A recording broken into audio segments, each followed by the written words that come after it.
Ladies and gentlemen, live on the Fuse UK, it's the one and only, the man of the hour, the man with the power, the man too sweet to be sour.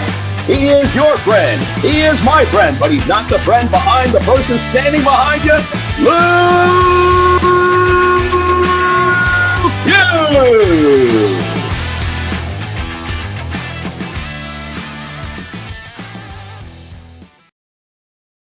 Yes, people, what's happening? A nice one for coming back to the Fuse UK. It's much appreciated as always. We've got a special guest on the show tonight. Hopefully got loads of news for us coming for the BKFC UK scene. It's none other than the president, Mr. Andrew Bakewell. What's happening, mate? How you doing, Lou? You all right? Yeah, I'm very well, mate. How are you? Yeah, good, mate. I'm good. Good, man. Good, man. I was hoping we'll start this podcast, mate, by talking about this Sunday in Middlesbrough for the tryouts. Yeah, I'm looking forward to it, mate. It's going to be good. Got a lot of interest again.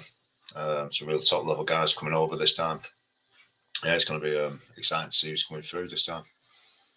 Yeah, it's exciting, isn't it, when you go to these different tryouts and see all these different types of backgrounds and talent coming through. Yeah, it's good because it's what's good about the sport, and it's a lot of different styles coming from all different combat sports, all sort of still trying to work itself out in it, realistically, bare knuckle fighting. Yeah, 100%, mate. What's the key things you're looking for in a fighter? Like, durability mainly. Just a bit of, just people who stand there from the crowd, people who are tough, people just don't, they've got to really want it. There's people sort of looking to find the way out of the tryouts. It's usually a very telltale sign they're not going to go very far in bare knuckle fighting. So we try and put them through a bit of a fitness test at the beginning. Then, just once we've done that, we'll get them all doing sparring. Try and select the guys from there. It just shows you, though, mate, doesn't it? Like, look at the prospects show in Liverpool, and you've got Ray Putwell and Marcus Pond now fighting on one of the biggest cards that we've seen in the UK.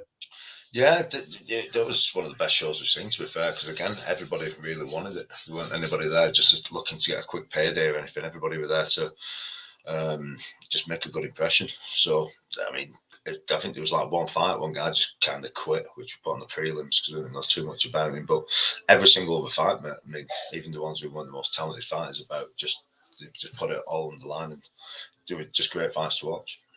Yeah, they were, mate, definitely. A good friend of mine's coming down on Sunday, James Allison. I'm proper excited for him coming over. Like, I've been telling you about him off camera. Yeah, I remember you saying, yeah. Yeah, I'm looking forward to seeing him. To be fair, there's quite a few guys I'm looking forward to seeing how they get on. It's interesting just moving about the country and seeing like all the best talent just sort of coming out and wanting to get involved with the show. Yeah, and what will the day? Obviously, I know what goes on, but for the people who are just tuning in from like hearing about the Middlesbrough tryouts and that, what will the day consist of for the fighters? They'll all turn up. They'll have a bit of a sort of get some of the fighters, like the experienced guys. I think Mick Terrell, Danny Christie, and Gary Fox are going to be hosting this one, so they'll have a chat with the guys. We'll sort of talk them through what's expected from the company. Yeah.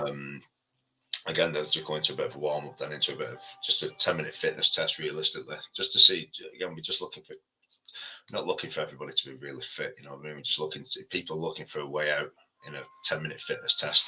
Again, we're going to look for a way out pretty quickly in a bare knuckle boxing fight, not a bare knuckle fight. Then we're just going to go into sparring. Again, it's pretty competitive. People are there to impress, which we want to see. I don't want really people there sort of having a little tippy-tap spar. We want to see people kind of hungry to impress, and you're going to have to stand out from the crowd. Yeah, definitely. Because it is sort of like dugout sparring, isn't it? Yeah, it is, mate. That again, it's great because you can see what people are made of. Again, a lot of them are coming in. They're not all coming in fight fit, so some of them are getting caught, some of them are getting hurt, and you see how they react to that. And 9% of the time they get up, but you know if they're going to quit, like they're looking for a way out of sparring, they're going to look for a way out. Yeah, I think it's a perfect thing as well, really, seeing the fighters like that, because 90% of the people going to the tryouts won't be in camp, will they? So you're going to see them not at the best. So imagine what they're going to be like after camp. Do you know what I mean? Yeah, of course. I mean, everybody tries it. We're expecting that from the guys anyway. Yeah, we're not expecting everybody to come in fully fit. But what we do, we can see when people are unfit, they still dragging themselves up, or just sort of dogging through like some tough times in the fitness bit. You can see they've got a bit of determination and how much they want it. Yeah, you can, mate. And the fighters who were selected, like who you give contracts out to on the day, do they then go through to the prospect show and get a fight on the prospect show? Yeah, the guys who stand out, I'll just move on to the prospect show. And the guys from there, whoever stands out, usually give out 3 contracts. Then, if any others on top of that really impress on the night, there's a suitable fight from later in the line. We'll try and keep them with us. Yeah, I can't wait for it, mate. It's going to be a great day. But also coming up, we've got BKFC 60 in Milton Keynes on the 6th of April. Yeah. 3 titles getting released, mate. That's a good thing, isn't it, for the UK? Well, another 2 titles. Yeah, it's just taking a bit of time. Again, we've only been going just over a year now, so we can't. The guys have had to build their experience up before we can start sort of dishing titles about. We want the titles to stay prestigious rather than just giving them out to anybody. Guys have got to come in and work for the belts, you know. Everyone will appreciate when they actually get to a position to earn one, you know. They're going to be worth more. Yeah, of course they are, mate. Instead of people getting like, oh, you've had it handed to you type of thing. Like, yeah, I mean, you see other companies doing that now, just kind of trying to keep fighters with them, just offering every man in the dog title fights. We're not going to do that. Like the fight with Johnick and Gary Fox, like whoever wins that fight has deserved that fucking title, haven't they? Do you know what I mean? Yeah, they are the 2 top guys in that weight division in the country. It's going to be a cracking fight. Johnick was brilliant against Alice Shepherd when he fought at Wembley. He's not been active since, but he's got a really good record prior to that. I think he's like 4-1, 5-1 altogether now, John. He hasn't been beat, John. I think he's 5-0. No, he's undefeated, yeah. Yeah, he's mate, it's going to be a fucking min fight. The full card from top to bottom got like Frank Ortonelli and James Lilly headlining as well. Yeah, that's going to be a cracking fight, mate. I mean, James is one of the most established guys in the country now, isn't he, really? And Frank Ortonelli has been he's been sat there patiently waiting for a good opportunity on the back of beating Luke Nevin, and he was impressive against Chazza. He's just a good character, isn't he? He just, he's just like, he's a proper warrior, that guy. Is with this European title getting put into the scene, does that open up the doors like for the fighters traveling from different countries and we're open to start doing working alongside the other franchises, especially in Europe and the rest of them that pop up all over the world. But they'll be legitimate titles then, you know. When we start working with the Bulgarian franchise, and I think they'll be moving around Europe. It'll be good to see, because we can have their top boy coming over fighting that. They'll be legitimate European titles, not just 2 English lads fighting for a European belt. Just they'll be. I mean, this is what we're trying to be a bit strict with who we give them out to. You know, people have got to come in and earn the position to get a title shot, rather than just be handed it. Yeah, it's like I seen someone ask about Jared Warren why I didn't have the UK title tier on another. He's not UK. He's not from the UK. Yeah, it doesn't make sense, does it? No, I mean that's why Frank Ortonelli wouldn't be fighting for the UK belt. He's not from the UK. Yeah, it was very unfortunate to see Lewis King had to pull out, but what a Brucey bonus, mate, having Conor Cook fighting him as a replacement. Yeah, Conor's a great fighter. I mean, David Oscar's going to be an absolute tear up. It's a shame about Louis King. We've been looking forward to getting Louis. Was supposed to come on pretty much last summer. Then the original Milton Keynes card got put back. So we sat patiently. Then mid-camp, he's kind of ended up getting a broken rib. It's a legitimate injury, but he'll be back out with Louis. It's quite an exciting fight, Louis, as well. I was looking forward to getting him with us, to be honest with you. Yeah, and how many fights is there on the night? I think we've got 13 now. Yeah, 12 fights we've got. 12 fights. And it was, who have I got here? Chaz Wasserman I was going to ask about as well. Did you see the face-to-face? I've seen a bit of it. I've seen a clip today, or so as it were, yeah. That, mate, to be fair, that's probably going to be one of the fights of the night, because, I mean, Matty Hodgson don't really take a step back, does he? I think Chaz got his ear split in half in his first fight. I mean, just a tough South African guy, isn't he? It'll be a proper dogfight, that. I think just whoever wants it the most will come out on top. And they're both hungry to really succeed as well, them 2 lads. can't knock either of them, to be honest with you. Every time they've fought, I think even when Matty fought Darren Henry, it was kind of stopped. I mean, that was for BFBA a few years ago now, but I mean, that was stopped prematurely by the doctors with a bit of a cut, but yeah, he'd come out firing on all cylinders, didn't he?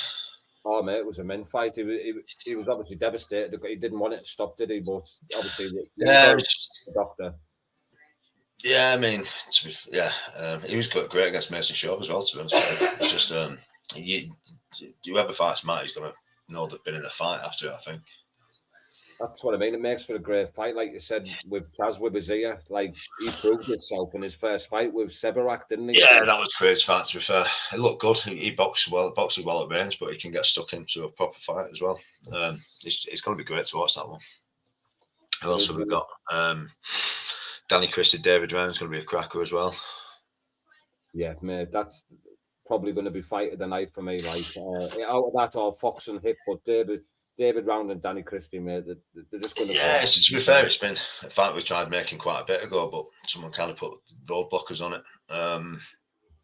But yeah, it's been a fight I've wanted to see for quite a while, to be honest with you, and just give us a good opportunity to finally get it over the line. Because I mean, David again, he's sat quite patient, waiting for a good opportunity on the back of that win against Terry Brazier, which he looked really good against. I mean, David's great, and he's just he's just an entertaining guy. He's tough as old boots. He's just a good character, and he's a good bloke. He's a prick, mate. He's a good guy. He is a prick, to be fair. But I think like the wins and that with Danny, they'll have a bit of crap with each other one, even though there's a lot of respect there. But that when they're face to face, mate, it'll all come together. Yeah, well, with them two fine, man. It'll be entertaining to watch. I think everybody will. It'd just be an enjoyable fight to watch because they're both very tough lads, aren't they? And they're just quite equal. There's just not a great deal between them ability wise. It'd just be good to watch. Yeah, Jack Draper, John Walker on as well. Robbie Chip Chase. Yeah, I mean, we're looking forward to Jack Walker coming over. I mean, Jack Draper's quite an experienced guy. Yeah. Jack Walker's quite a young, sort of up and coming fighter. He's really good, sort of at range, and he's got a big test on his hands against Jack. Jack's a very good boxer. I think Jack on his day is a tough fight for anybody. Yeah, 100%. He's a big lad as well, John. He's dead tall. He'll probably be down on Sunday. You'll see him. Yeah. Looks it, mate. From the footage I've seen of him, he's a dangerous guy. He's got a very good jab, and that's a big weapon to have in bare knuckle. If you can't get past that, you're in for a tough night. Yeah, John or Chip Chase, Robbie Brown. That's going to be another. I'm really looking forward to that. To be honest with you, it's just a good clash of styles. I think Robbie's quite good on his toes, isn't he? His movement and sort of shot selection is quite good. John O's timing, accuracy, and just malice is sort of second to none.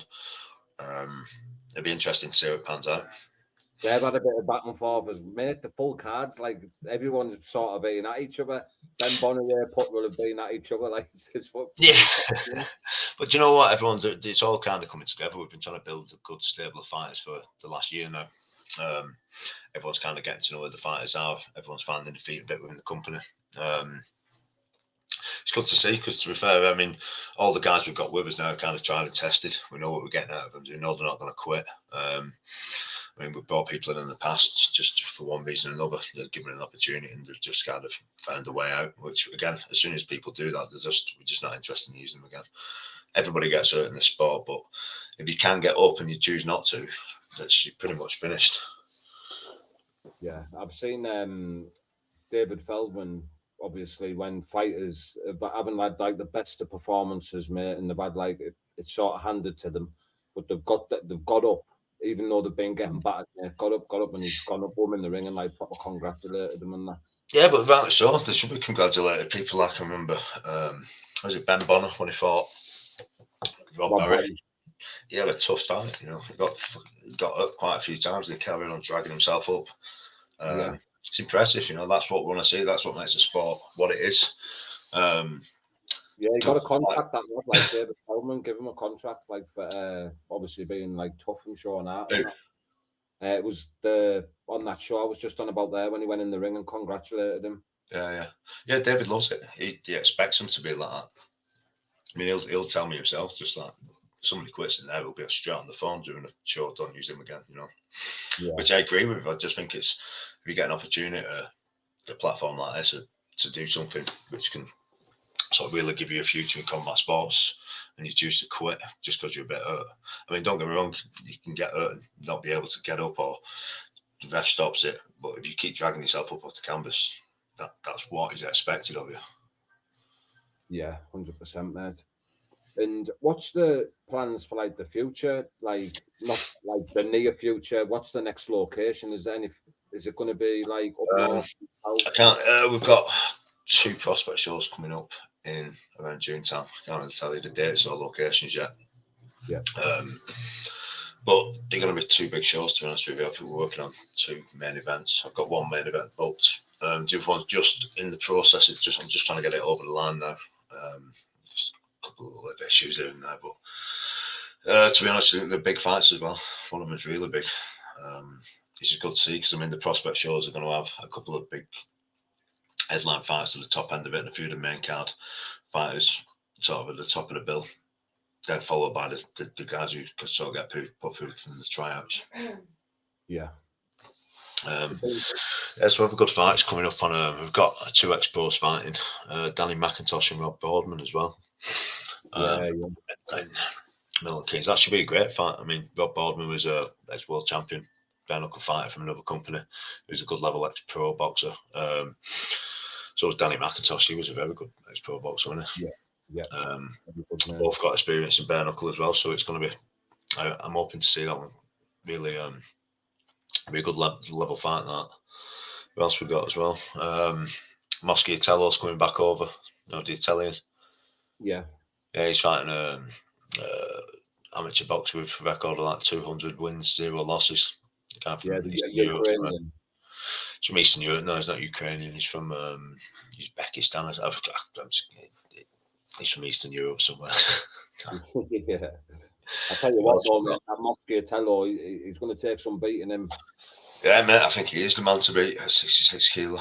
I think he's fought at a very high level of pro boxing. He moves very well. He's very heavy-handed. I think I don't think there's anybody as clinical as him in the sport. And I think if it gets put on him as well, I think he's going to be able to dig deep, which he's not really been seen yet. So I'm hoping he's got a bit more of a test in his hands, and we can make some big fights from him if he gets through this one. Like I say, with the record he's got and the level he's fought on, like fighting Paulie Malignaggi for world titles and things, like he'll be so comfortable in there, won't he? Yeah, he is, mate. Yeah, he's quite a character as well. He's I know the BKB Italia guys really well. I've worked with them on and off for 6-7 years now. They're great guys. Very good. Their coach Freddie Fidassi, he's one of the best coaches about. That knowledge of the sport is unreal. And you just take things very seriously. The top level guys, you know what you're going to get. Any guys they send over, you know what you're going to get from them. He brings a bit of support over with them as well, doesn't he? Yeah. They're very good guys. They understand what we're trying to build here, and until we get it to the stage we need it to be, everybody's got to kind of bring something to the table. Do you think this year is going to be the year that we make a stamp on the combat sports world in the UK? Yeah, 100%. Yeah, I think some big things sort of that are going to come out over the next couple of months, which are going to take it to a sort of next level. And we're just going to keep building it. I think by the end of the year, it's going to be on a whole different level. We've got some really big names just in the pipelines to come over that I've been working on for a bit. Just finding the right time and place to bring them over. But that's what it needs now. So we need to start bringing some sort of legit, like some big names from outside of the actual bare knuckle world start coming over. Which they're coming. We've got some great guys sort of lined up, which will be quite exciting to sort of release when they do happen. Yeah, like we've sort of with the shows that we've got going on, like in the BKFC and that are doing, like it's not as if like we need the big names. I don't think. I know we do, but from when you look back to BKFC, as actual fighters, no, but to build the sport itself, yeah, we just got to keep bringing eyes onto the sport. I mean, the fighters we've got, I put our guys against anybody, no matter what sport they're coming in from. Like, we've got some of the most legit guys about. Their ability fight-wise, how tough they are. There's like the guys at the top of our game are genuinely would like roll the dice against anyone coming in from an outside sport. But again, it's still quite a niche market, the bare knuckle fighting scene.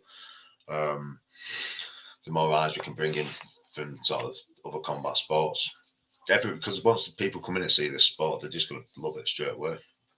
Definitely, it's the most exciting sport in the world. I still sitting there.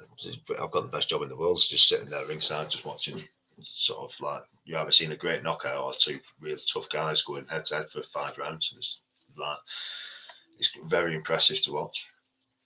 Even just watching it on when it's live at home, that's mint. But when you actually witness it live, and even the shots and the atmosphere, it's fucking unbelievable. It's unreal, mate. It's like it just keeps getting better as well. The level of the guys that keep coming in, and it's not just two sort of low-level guys having a bit of a slug out for a minute, and one of them gets cracked and it's over. These guys are like Gary Fox had 30 stitches in his lip in the first round of a fight. That guy didn't take his foot off the gas. Seeing stuff like that is why the sport's so brilliant, because you see how tough these guys are, and it's just insane to see these guys just keep coming forward, just wanting to win. Yeah, it's unbelievable. And if you look back to when BKFC Newcastle had the banks in Tower, it's just elevated every show. Yeah, of course it has. But again, when we first got the started building it over here, you're having to take a chance on most people. Everybody's, because it's such a new sport, everyone's coming from other combat sports, and to sort of gauge how people are going to sort of come into the sport and do when they've no gloves on. It's very hard to gauge, until they're sort of tried and tested. Like I've brought guys in the past and I've been like, he's definitely going to be in a 5-round war, and they've been done in 30 seconds, and you sat there like, it's just too hard to judge sometimes. But I mean, I'm really happy with all the guys we've got on board with us now. Like, I know what I'm getting out of them. They're just going to be like, they're all tried and tested now. Yes, but I suppose it's sort of nerve-wracking for you and like a hard job, especially when fighters are having the bare knuckle debuts, because it's out of your power, really, isn't it? It is. It's more sort of frustrating when you give someone an opportunity and they tell you how much they want it in the Marby for months and months. Then they come in and they just kind of first opportunity to get out of there, they just look for it and they're just out. They just turn it up for clout. Yeah. Which it makes me look bad. You know what I mean? I put my sort of name to them every time I bring somebody onto the show. And they come in and just fall. It's just, look, again, everybody can get hurt, but it's, when someone's hurt, when someone can continue. I mean, there's the injuries you get, like you can't see, or you got like equilibrium goals, or there's plenty of reasons the fight can be stopped. But I mean, I think Danny Christie he was telling me at one point in his fight against Anthony Holmes, couldn't see out of either eye. He didn't tell the ref that. He'd have told the ref he could see to the end of it, whether he could or he couldn't. That's what we want. Not guys who are just going to go, pokes in the eye, and just say, I can't see. They know the fight's going to get pulled. Yeah. And if you get you're only going to get one opportunity, stuff like this. If you're coming on your debut and you just kind of cry off. It's when you have the briefing as well, like the ISK will have a meeting with them to be like, right, if you have to get up on 8, if you get up over 8, it's over, and if you tell me you can't see, I'm instantly stopping the fight. All the fighters are told before in the rules meeting that if you tell the referee that you can't see, they will pull the fight straight away. So everyone you see that's turning around to the ref going, I can't see, they know exactly what's going to happen. Yeah. And we've seen it a few times. Then they're straight on to me like, it won't happen next time. It's done. Yeah, like fucking Danny Christie. Just before he finished Holmes as well, he's like Danny with his fucking rubbing his blood out. Yeah, mate, but that's what I want to see. You've got to really. This is like the most brutal sport about, and the top end of it. So if you can't, if that's not the commitment you've got, like, you're wasting your time. I mean, this is what the prospect show is great for now, because we don't have to roll the dice around the main cards now. We can put them through. I mean, they're not paid crazy money. They're all coming in fighting for a multi-fight contract with BKFC. So guys are going to show us how much they want it. And if they don't, man, it's pretty clear to see. But I mean, this is what was great about that first prospect show. It was just every single one there, about one fighter on the entire card. It was like there to the death. There's not one fighter I've seen come out of that ring, like, other than that one lad, that, like, he wasn't stopped for a legit reason. They either had a big cut, took a massive shot, they were clearly knocked out, or, you know, we know when they're finished, you know, like, you can't get up, it's a tough sport, but we also know when you can get up. Like, we've all been around combat sports for years in one form or another. Like, we've all fought ourselves, all the guys in the events. Everyone knows, you know. Yeah. That's what it is, though, mate. And it's sort of like filtering out who's up, who the sport's for and who it isn't. And that seems to be the point that we're getting to now, where we've got a good stable of fighters, good divisions, and proven fighters. Do you know what I mean? Yeah, definitely. Every single division is growing massively now. And to be fair, like, the level of guys we're getting contacting me day in, day out are just top level guys as well. And I'm looking forward to seeing them come over. We've got quite a few coming out in this next prospect show. We've got we've got 2 prospect shows in June by the looks of it. Yeah. And I'm looking forward to it, because there's going to be some great fighters coming through there. Like, these guys, like, the top level, like, pros from other combat sports, and they're all having to go through the prospect route, because there isn't room to just bring them straight through on the main card. They've got to go and prove themselves on the prospect shows, then they've got to come through, unless you're like a really top level, like, special ex-pro, like, really experienced, like, well-known guy. It's the right way, though, to do it. Yeah, it's exciting times, isn't it? It's great to see how many people want to get involved with what we're doing. Because the shows, I mean, that BKFC put on, I mean, the budget these guys spend on the production values and the aftercare of the medical team, the governing body, all the cost of all that stuff, crazy, man. Like, we've had people who've worked on, like, top end pro boxing shows come over to us after it and say this is, like, far beyond what they've seen on any top level, like Frank Warren show, stuff like that. They spend so much money on having the top end of everything, that just, so people should really appreciate the opportunities they get, you know, just going for just the experience of it all. It's rare to see people, like, companies, put this amount of money into events. Yeah, I was speaking to Bakewell's coach the other day, and he said, obviously, because he's a fighter himself and he's a coach, and he's a good guy, Jason.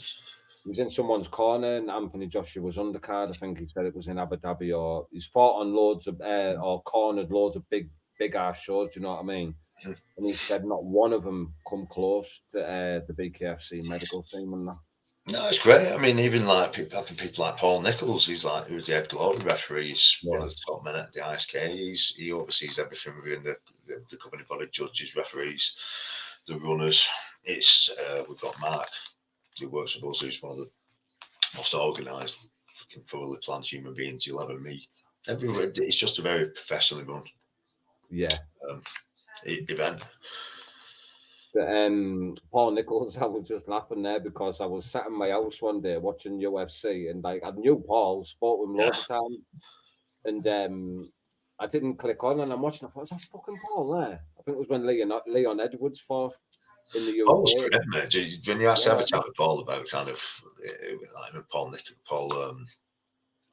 Paul Hennessy as well, when he comes over, I have to have a chat with them 2 guys and sort of the experience they've got and what they've been around since like the Pride days, you know. The stories they've got are great. You see, I'm really interested in like hearing the stories they've got to tell, because like they've been around it for years, you know what I mean?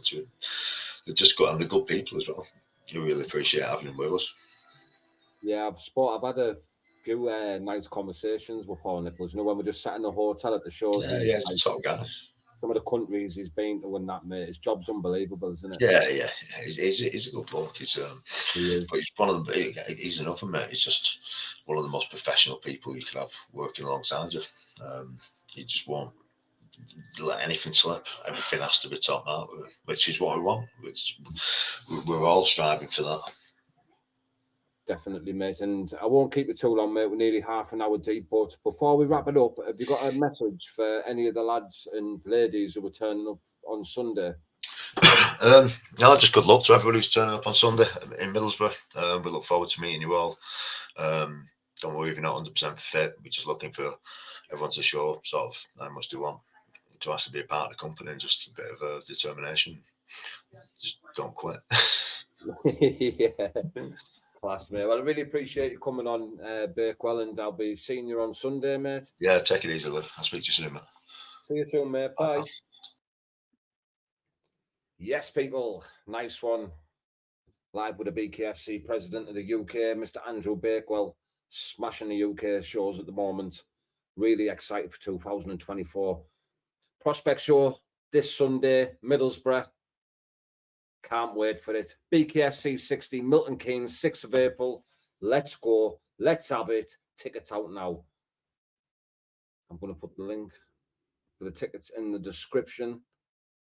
But if you know the fighters or you've got them on social media, try and get them off them, because they'll get commission, so it'll help them as well. Do you know what I mean? It'll be in the description of the video, though, the link. Just want to say a massive shout out to RSD Transportation and Recoveries for sponsoring the podcast, and Noir Boxing. Really appreciate the help, guys. But good night. God bless everyone.